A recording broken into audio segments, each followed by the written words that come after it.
Welcome to the mind section. The mind is so powerful because it's like the control board, the control room for the body. The body only feels what the mind tells it to feel. The body only moves the way the mind tells it to move, and the body only reacts the way the mind tells it to react. So we really want to try and harness the power of the mind, specifically during the first trimester. Because if we can harness the power of the mind, we can create a really optimal birth, your best self, and your best life.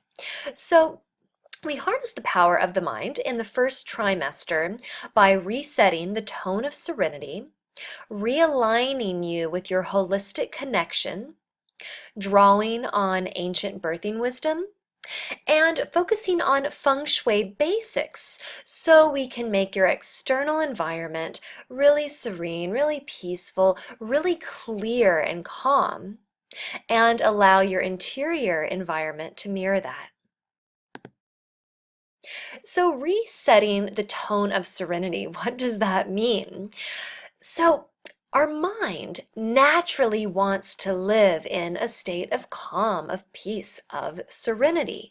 But so often our mind is living in chaos, in stress, in fear. And so what we want to do is we want to take the mind out of that emergency room, out of that state of fear and stress, and bring it back to the healing room, where it can really manifest beautiful things when it's calm, when it's serene. Okay, so how do we reset this tone of serenity? We do it by re-energizing your curiosity, locating your village, and creation, releasing through creation. So energized curiosity. Childbirth really craves curiosity. There's so much newness, so much wonder and magic going on during pregnancy, childbirth, and of course, in the beginning of baby's life and forever after. So we're able to spark and stoke this curiosity by asking questions, seeking answers, and allowing the insights to come to us. And when this happens, we really open doors that we didn't even know were there before. So all of these questions, answers, and insights really align us with the wonder of new life, of growing new life, of birthing new life, and of raising new life. So what I want us to do is be empowered to flip over stones, peer into new spaces, and be empowered to ask those questions that many people might be afraid to ask. Flip over stones that people don't necessarily want to look under. And I want you to be able to walk tall to the beat of your own truth. So what does that mean? To walk to the beat of your own truth. It means that I don't want you to feel like you just need to follow somebody else's truth, but you can really align with your own truth and really listen to what feels good for you, what works best for you. We're not worried about what your doctor wants. We're not worried about what your mother, your sister, your next door neighbor, the stranger at the grocery store wants. It's all about you. What do you want? So when you allow your unique vision for your optimal pregnancy and childbirth to come into fruition through your curiosity, what you're doing is you're really awakening your intuition. And you're allowing your intuition, your body, and your baby to be your guide. Locating your village. So you have everything that you need in between the top of your head and the tips of your toes to be an incredible mother and to birth this new life. But it never hurts to have some additional minds, hearts, hands, and smiling faces for support. Pregnancy, childbirth, and motherhood can be really isolating. It is flush with a lot of challenges, fears, questions that so often the mother doesn't feel comfortable sharing with others, and sometimes she even feels ashamed. So if you're feeling that way, we want to take you out of that isolation, out of that bubble of fear, by bringing a really wonderful support team around you, a village that is going to help you throughout your pregnancy, your birth, and the first chapters of your new baby's life. So we want to ask the questions: who will best support your needs during pregnancy? Who will nurture your transition through birth? And who will be generous with their heart and outstretched arms in the first chapters of your new life with baby? So at the end of each module, I have a checklist that you can print out, that you can slowly go through in your own time, and on that list I'm going to include these questions. So you can start to write down, who you think will be your best support during pregnancy, during birth, and afterwards. And then later in the course, we'll focus on how to invite those people into your village. Ooh, creation, one of my favorite aspects of this journey. Creation really allows you to explore your insights, your aha moments, even your fears that pop up during this journey into motherhood. So creation is really about release, allowing all the good, all the bad, but never indifferent, to flow out of you. And so we can do this through art, through drawing, through painting, via writing. Journaling is so therapeutic. Movement is definitely a form of creation. You can do this by dancing, by just going crazy. Sometimes I tell my little boy to just go crazy, go crazy, go crazy, and just let out that energy, let it flow out of you. Sculpting is a really beautiful medium of creation, allowing that energy to flow through your hands into the clay. And you know what? Whatever floats your boat, whatever you feel like doing is right, because your intuition is telling you to create. It doesn't matter what that looks like. As long as you're creating, you're letting it all flow out, letting that fear flow out, and allowing that peace, comfort, calm to replace it. Moving into your holistic connection. This is a photo of my little guy and I holistically connecting mind, body, spirit. Babies and little children, they are really the epitome of what it is to live a holistic life. They effortlessly have this really harmonious connection between their mind, their body, and their spirit. So really, our children can act as our gurus. Holistic connection. So we're going to talk about what that means. What does the word holistic even mean? The unity that this holistic connection will bring to birth, and how we weave together the mind, the body, and the spirit. What does it mean? The term holistic, characterized by comprehension of the parts of something as intimately interconnected and explicable only by reference to the whole. Okay, so you are one holistic being.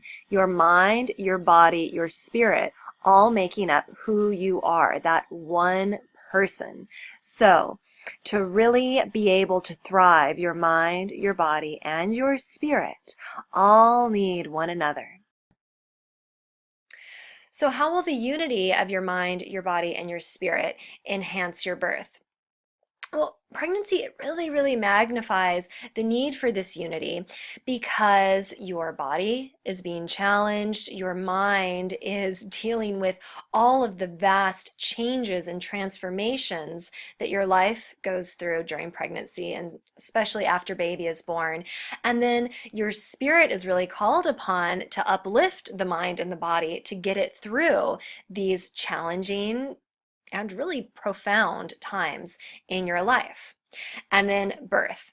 Birth also demands a holistic connection, because again, your body is going through the ultimate challenge. Your mind is needed to really guide the body through all the challenges. And then again, your spirit is what is allowing that out-of-body experience that so many women report during childbirth.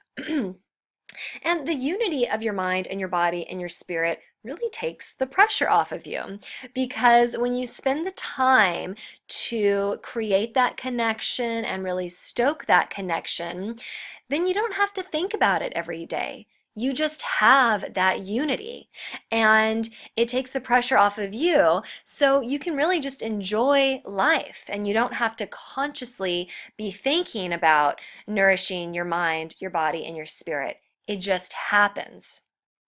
And this harmonization and unity really rubs off on others, because when you feel harmonized and you feel happy and you feel centered, you'll notice that the people around you start to adopt those qualities as well, which makes it a lot easier for them to support you on this journey. How do we weave together the mind, the body, and the spirit? So one way that we can do this is by spending 1 minute of focused connection every hour. What does that mean? So I want you to just spend about 1 minute of meditation every hour, or, as often as you feel comfortable, and just think about what it feels like for you to have your mind, your body, and your spirit connected. What does that look like? What does that feel like? And that's going to look differently for every person. And you might actually feel something different each time you do this. But the more you focus on the connection, the easier it will be. Next, allow the others to support the weak link. So, for example, your body might be going through a lot of challenges, you might be feeling really physically fatigued, but your mind feels really clear and on top of it. And your spirit feels like it's really thriving and is fulfilled. So, what I would want you to do is to really allow your mind and your spirit to uplift your body and to heal your body. So instead of really focusing on all of the challenges that the body is going through, instead we would focus on the health of the mind and the spirit. And so often that ends up healing the body. So again, allow the others to support the weak link. Find a token to symbolize your unity. So I want you to have a tangible item that you can hold to realign you with that connection. So I use a jade rock, and every time I touch this, it is my physical reminder to tap into that connection, to take a breath, to slow down. And the last one, eat that pastry. Oh, yeah. So you don't have to be perfect. You can allow yourself to have some indulgences, to spend a day watching movies in bed.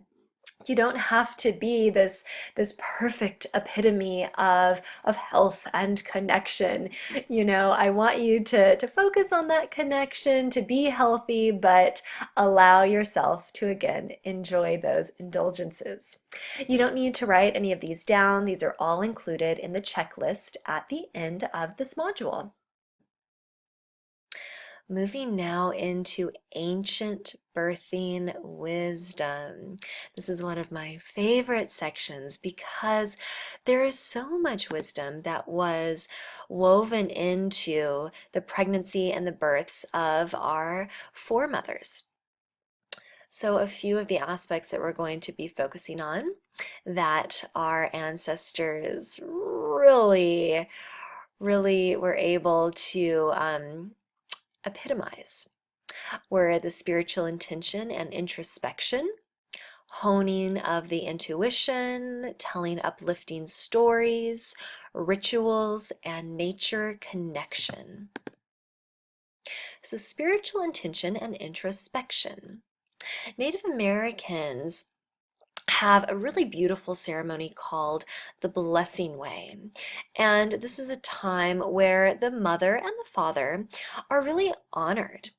And they receive, blessings and tokens of health and well-being from loved ones. And part of this course is how to actually organize your own blessing way. So we'll get into more detail with that. Something else that our ancestors really really focused on was using and viewing birth as a rite of passage and saw it as a big spiritual event, this huge landmark that symbolizes, moving from one stage of life into another and in a way, shedding that cocoon. So I want you to take 5 minutes a day to focus on the bigger picture of the cocoon that you're shedding, of the new life that you're stepping into. And I want you to feel that sense of your quote unquote me expanding. Because this is happening in a very literal way by expanding through this human being growing within you. But your sense of self is also transforming and really expanding. Because when you create and birth a new life, the love that you're able to give, the care that you're able to give, really expands in extremely profound ways. Honing your intuition. The first element of faith in Buddhism is intuition. They really value that inner voice of wisdom that is your intuition. So one way that you're able to tune into your intuition is to listen to that first little blip, that first little quip of insight that you get when you ask yourself a question. Any question. It can be big, it can be little, but you'll notice if you ask yourself that question, the moment that you do, you'll receive an answer. But then what happens afterwards when you start analyzing and going back and forth, that's just chatter in the mind. But that first quip, that is your intuition. That's what we want to listen to. And it takes practice. And so remember, the rest is just chatter. Start with the small questions. It's kind of a fun game to start asking yourself, little questions about what you want to watch during dinner, or what you want to eat for dinner, or what you want to do tomorrow, and allow your intuition to poke its little head up and answer, and listen to it. And then once you get good at respecting the intuition and listening to it, then you can start asking the bigger questions. Uplifting storytelling. Malaysian women used to and still do offer stories during birth. That is one of the main ways that they support the birthing mother. And they make sure that these stories really have the essence of empowerment and hope. So if a woman is going through a particular challenge during her birth or even pregnancy, one of the women that has gone through that same challenge, offers her a really uplifting story that serves to give her confidence and move her through that challenge. A way that you can get your own stories of empowerment and hope is to plan a female gathering to collect these stories. So what you want to do is invite friends, family, loved ones that have had children or have, been at the births of other women, and let them know beforehand that you only want, positive, uplifting stories, or, stories that might have a challenge but have a very happy ending.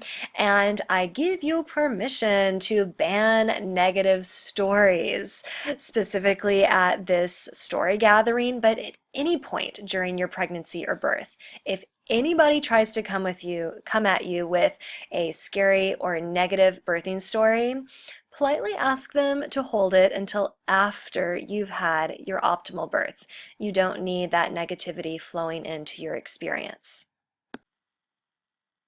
Ritual. So I'm going to get a little bit deeper into specific rituals. We've been kind of touching on them already, but the Tibetans, they have a really interesting belief about rituals. They believe that by doing, these affirmations, the passing of tokens, and other rituals that are really prevalent in their culture, that they're passing along their spirit.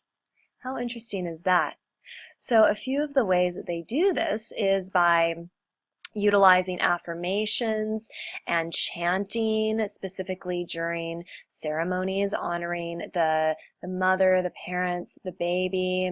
So affirmations and chanting, really all they are repeated positive messages for the pregnancy, the childbirth, and the new life of the baby and the parents. Candles and incense. It's believed that the flame is, in a way, a gateway to the spirit world. So flames are very, very spiritual. And incense, the smoke and the aromas coming from incense is very auspicious and can have really powerful effects at bringing in more spirituality to a ceremony or even just quiet moments at home. The passage and utilization of special tokens. So I touched on a little while ago the blessing way, and in these blessing ways where the mother and the baby and the father are all honored, people give the new family special tokens that have significant meaning for the giver. And in a way, by passing on this token, they're passing on those beautiful messages and meanings to the new family. And hibernation, this is one of my favorites. You have permission during pregnancy, during childbirth, and especially in the beginning of your baby's life to hibernate. You might have days where you feel like just hiding, just being by yourself, or just being with your partner and not doing much, just staying cozy and just really nurturing yourself. Give yourself permission to do that. You deserve it and you need it. You're going through huge transformations. You're going to need some quiet time. And a really beautiful ritual that is followed in many cultures is staying in or around the house for the first 40 days of your baby's life in dim lighting. Again, think about hibernation, staying cozy, staying indoors, staying in a peaceful environment. And this ritual can really help to fully integrate you, your partner, and your new baby into the new life that all three of you are traveling in together. And if you already have another child, your child can partake in some of this hibernation. It can be really nice for them as well. And you can make up your own rituals. The only thing that needs to be a part of a ritual is that it holds special meaning for you. So you can make up a ritual of going for a walk at sunset, out in nature every Sunday. And you can start this ritual during pregnancy and carry it on into the beginning of your life with baby. So again, it can be anything that you want it to be. I encourage you to make up your own rituals.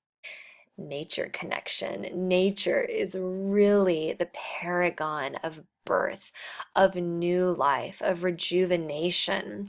I mean, just think about spring, all of the new life that's blossoming everywhere. It is, again, the paragon of birth. Gertrude the goat. Who is Gertrude the goat? I have a friend in Ojai and she raises goats. And Gertrude the goat was pregnant, and when she was ready to birth her kid, a storm came in, and Gertrude put her labor into rest because she felt threatened. And she went into the barn and she laid down and she allowed the storm to pass. And 2 minutes, exactly 2 minutes after the rain stopped and the thunder ceased, Gertrude birthed her kid in under 10 minutes. She was threatened by nature. She felt that there was a threat. And so she told her body to shut down. And when that threat had passed, she effortlessly opened her body and allowed her baby to come out. Believe it or not, your birth can be that effortless if we take the steps to remove any surrounding threats, which we will do throughout this course. Animals are really aligned with nature. They know that nature is supporting them and working with them. So taking a walk in nature can really help you to align with this connection and allow nature to support you in your birth, to draw inspiration from the ease that nature exudes during birth. And invite nature into your birth space. Think about flowers. Think about a time-lapse video, of a flower unfolding. The flower doesn't have any pain when it's unfolding, when it's birthing itself. It just doesn't. Because nobody told a flower that it was supposed to feel pain when it unfolded.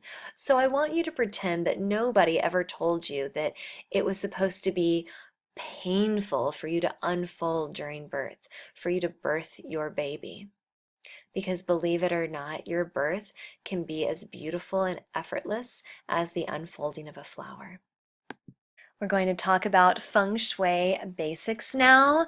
This is kind of your crash course on Feng Shui, and you're going to be learning a lot more about Feng Shui and how it relates to your pregnancy and your childbirth later on in the course, but this will get us started. So we're going to go through what exactly Feng Shui is, how to clear the clutter, which is a huge element of Feng Shui, how to get good air quality in your home, how to utilize 3 sources of light in every room, and the 5 elements of Feng Shui. What exactly is Feng Shui, this weird word? So pronounced Feng Shui. It is an ancient Chinese philosophy that really focuses on harmonizing us with our surrounding environment and creating a really harmonious, beautiful environment to really thrive in. So feng shui literally means wind, water. So wind and water, these are natural elements that are essential to our survival, and they flow effortlessly throughout the world. So this is a really important aspect of feng shui because we want the energy in your home to be free flowing, just like wind and water. We don't want any stagnant zones where negative energy is often created. So Feng Shui is really about taking your energy, your life force, and optimizing it by optimizing your physical surroundings. Clearing the clutter. So clutter is a huge energy sucker. I mean, just think about walking into a space that has a pile of bills, in my case, piles of toys in every room, dirty dishes, just a lot of energy suckers, a lot of visual to-dos that really serve to drain us. So one of the ways to clear the clutter is to get rid of clutter. So I really want you to focus on only having items in your home that you truly love or you use on a regular basis.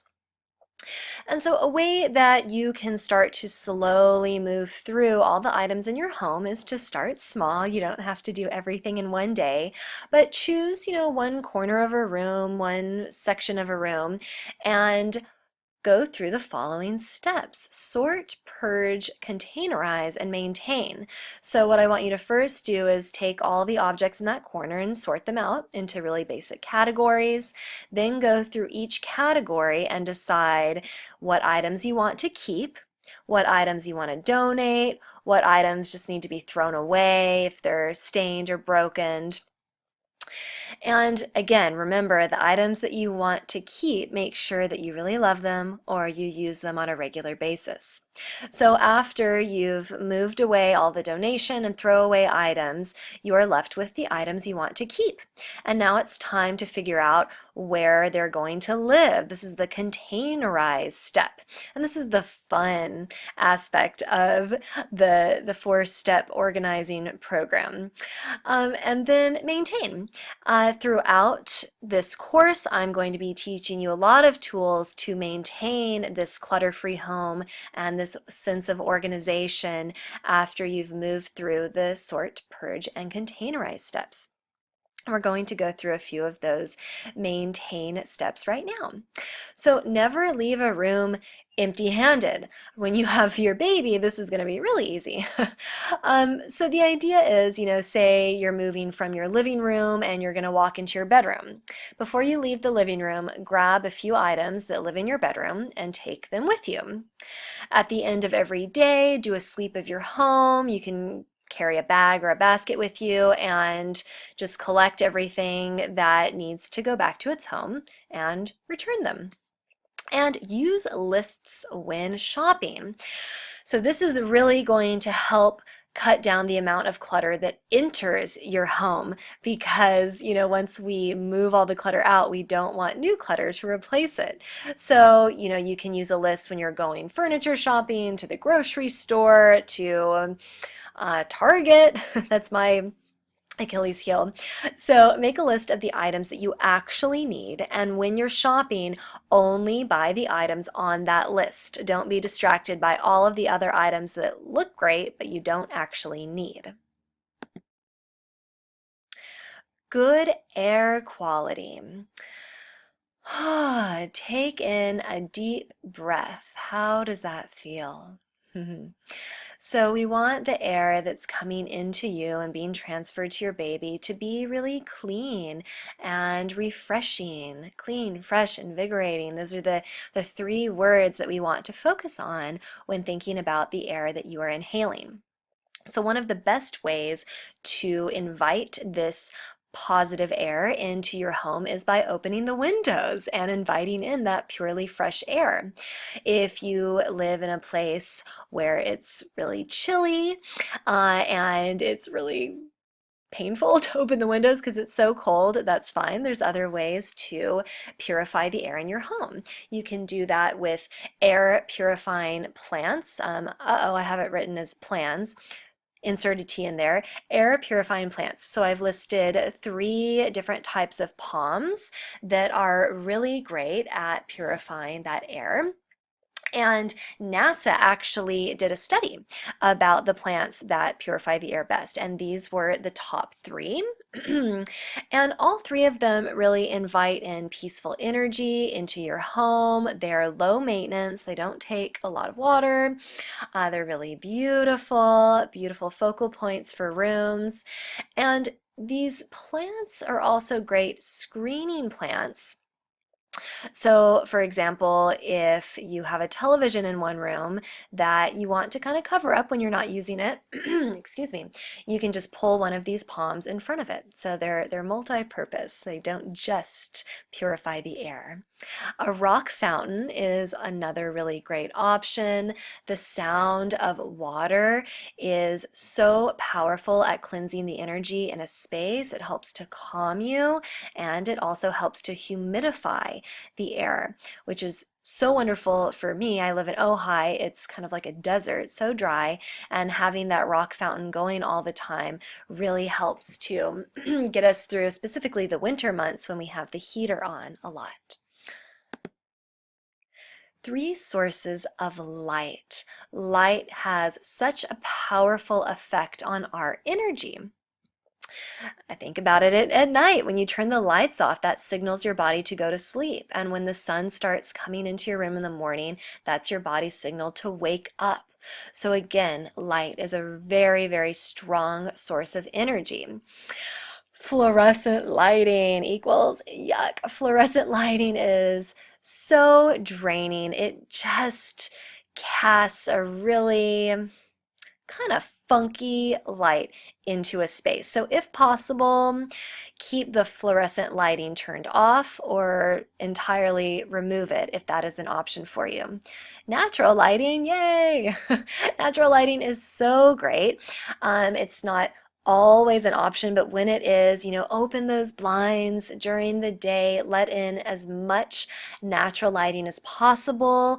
If you are doing an actual remodel on your home, I recommend putting in skylights. They're such a wonderful source of natural lighting. So in the evening, when the natural lighting is gone, you're going to need to rely on artificial sources of lighting.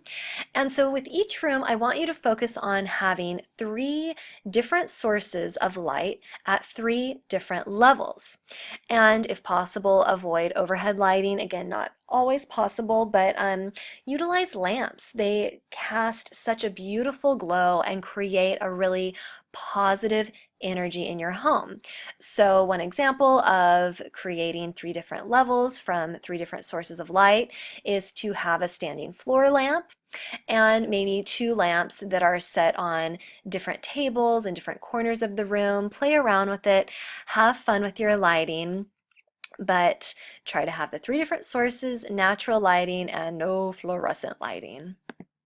Here we are at the 5 elements of Feng Shui, which are wood, fire, earth, metal, and water. As we move through each of these, I want you to tune into the elements that you're really drawn to, or elements that you feel are missing from your home. And those are the ones that I want you to focus on and focus on incorporating into your space. The first one is wood. Wood brings in a really lush, healing energy into your space. It's very grounding. It brings in a healthy, vital energy. And the 2 colors that really epitomize wood are brown and green, surprisingly. A few ways that you can bring the element of wood into your space besides the colors of brown and green are bringing in wooden items and wooden furniture. You can also open the windows. If you have a really beautiful, natural element outside your window, like a tree, this is really beautiful living art in a way, and that helps to invite in the wood element. Fire up next. So fire is really great to bring into 2 rooms, the bedroom and the office. So with the bedroom, the fire element introduces a very sexual energy and creates a warmth. You don't have to have an actual fireplace in your bedroom to introduce the fire element. You can do this through candles, by bringing in pops of color like red, strong yellow, orange, purple, or pink. Because we don't want too many really strong colors in the bedroom, because you also want to be able to sleep in the bedroom, I recommend introducing the colors I just listed, but more muted tones, or just having bright pops of the color, like an accent throw pillow or a blanket. And wall art. Wall art can be a really great way to introduce these colors. And in the office, the fire element brings in a really energetic energy, and it can revive you, especially around 3 or 4 in the afternoon when our energy is waning. So I also recommend bringing in the fire element to the office. The earth element promotes nourishment, inner balance, stability, and health. It has a very grounding essence. And the colors that epitomize earth are light yellow, sandy, earthy tones, and light brown. You can introduce the earth element by, say, wicker storage baskets, wooden furniture, and anything that has the colors that I just listed. And this is very similar to the wood element, where, open windows that show the earth outside the window help to promote this grounding element. The metal element of Feng Shui promotes a sharp, clear, and efficient energy, which is why this is also a good element for the office, where you want that really crisp mental clarity. The 2 colors that represent metal are white and gray.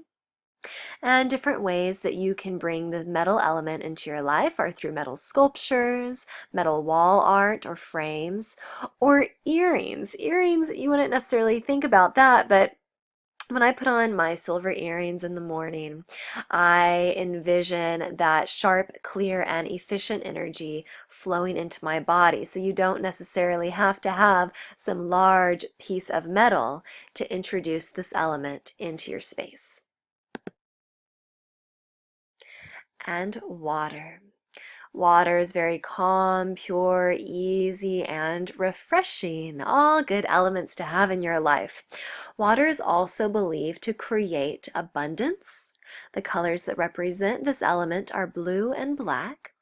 And ways that you can introduce water into your home are via small fountains, aquatic photos, and paintings. And water, the colors, the sounds, the feel of it has such a nurturing energy.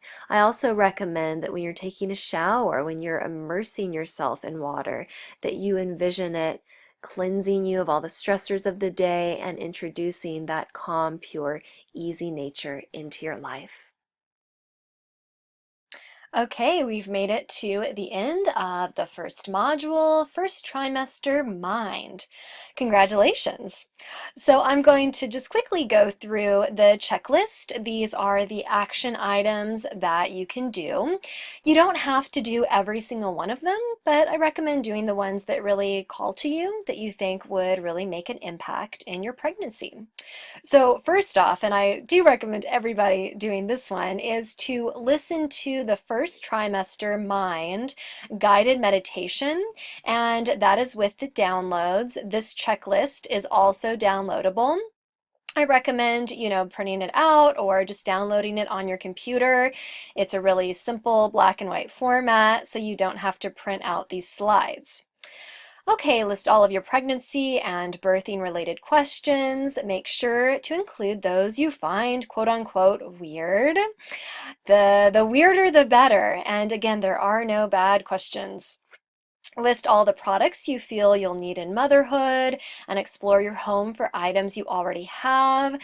This is meant to help you realize that you probably don't need to buy as many items as you think you do. Okay, using the following questions as your guide, make a list of the people that you ideally would like in your village, in your pregnancy, birthing, and child raising village. Tap into your creative medium of choice and spend 1 uninterrupted hour creating. So just start by doing 1 hour, anything that you feel driven to do, art, writing, dance, anything, and likely that you'll find that it feels so good you'll want to do more than 1 hour, or you'll want to set aside an hour a week. Again, whatever feels right to you. Spend 1 minute every hour for a week tapping into the connection of your mind, body, and spirit. We already briefly went over this, but again, I just want you to spend about 1 minute meditating on what it means to you to have that mind, body, and spirit connection. What does it feel like? What does it look like for you? Find a token to symbolize the unity of your mind, body, and spirit. And I wrote this can second as your birth token, because it's nice to have a tangible symbol, a tangible item that you can use to reconnect you with that connection, to remind you to breathe and stay focused and connected during your birthing experience. Next, spend 5 minutes focusing on the bigger picture of your pregnancy and write down your thoughts. So this really gets into more of the spiritual side of your pregnancy, of this journey that you're on, and really asks you to, again, tap into the bigger picture. What does that look like for you? What does that personal transformation feel like for you? Hone your intuition by asking questions and writing down the first answer that comes to you. So start with the little questions and start to listen to that first little answer that comes to you and practice on ignoring all the chatter that comes after. We want to get good at listening to that first little voice, which is your voice of wisdom, your intuition. Okay, this is the last page of the checklist. Plan a female gathering to collect positive birth stories. This doesn't have to be a big to-do. It can just be having a few girlfriends, family members over for lunch, dinner, some tea, and, just tell them beforehand that you want to gather them to tell their positive birth stories. And remember, we want an essence of empowerment and hope in those stories. No scary, negative birth stories. Next, make up a weekly ritual that you will continue after your child is born. This can be anything at all that you want as long as it has special meaning for you. Take a walk in nature, especially if you're feeling overwhelmed, mentally chaotic. Just step out in nature. This can be a long walk. This can be a 2-minute walk. The time doesn't matter. I just want you to get outside, breathe in some fresh air, and connect with nature. Okay, moving into the Feng Shui portion of the checklist. Clear your clutter. Remember, if you don't love it or use it frequently, consider donating it, throwing it away if it is beyond repair or dangerous. Okay, and while you're clearing the clutter, you can use these 4 steps to help to guide the act. So sort, purge, containerize, maintain. So for example, say you are going to start small and just clear the clutter off of your desk. First, I would want you to sort out all the items on your desk into categories, broad categories, and then I want you to go through each category and purge. Decide what items you want to donate, what can go in the trash or recycling bin, and what items you want to keep. And then remove all the items that aren't going to stay and move into the containerize step. This is where you decide where all the items that you're going to keep are going to live. And then maintain. We already went through a few of the maintenance steps, but we will go through more later on in the course. Next, assess the air quality in your home, open some windows if you need to, get a few small rock fountains if you need more moisture in the air, or you can purchase some air purifying plants. The clearing the clutter will actually really help you as well to create better air quality in your home because clutter collects a lot of dust. So the less clutter you have, the less dust you'll have in the air. Next up, assess the lighting in your home. So remember, as much natural lighting as you can have is wonderful. And then for darker rooms or in the evening, try to have 3 sources of lighting, of artificial lighting, usually in the form of lamps at 3 different levels. And focus on creating softer lighting for rooms that your baby will be in. We have a Himalayan salt crystal lamp in our bedroom for the evenings when I need to breastfeed or change a diaper and I need to actually be able to see something. So that's a really nice soft kind of a pink hued lighting. Okay, last but not least, incorporate missing feng shui elements from your home. So we went through the 5 different elements. If there were 1 or more that stood out to you as elements that are missing from your home or you would like more of, work on incorporating those colors or, different items like wooden furniture or a little metal sculpture that will enhance that element in your home. All right, we have come to the end of this module. Congratulations. Thank you so much for allowing me to join you on part of your journey. It really is an honor. Have a beautiful day.